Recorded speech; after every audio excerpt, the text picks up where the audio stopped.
Su-57 fighter jet monster in the sky.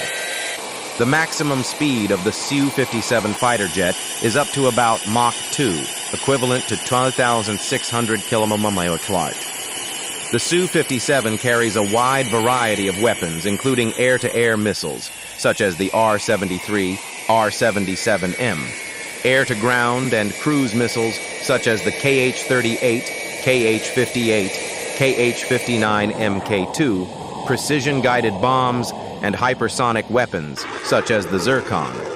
It uses internal weapons bays to maintain stealth, but can also mount additional weapons on external hardpoints when increased firepower is needed.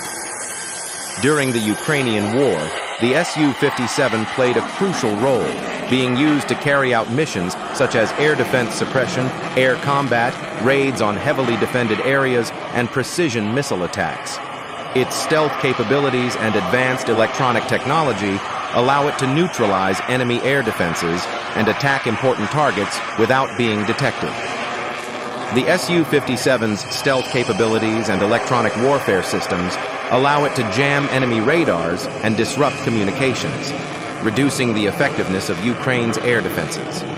This allows Russia to fully exploit the power of other aircraft and put pressure on Ukraine's defenses. With its air superiority capabilities, the Su-57 can be used in air combat to gain control of the skies. Combined with other aircraft such as the Tu-22MS, it creates a combined offensive power, forcing Ukraine to disperse its defense forces.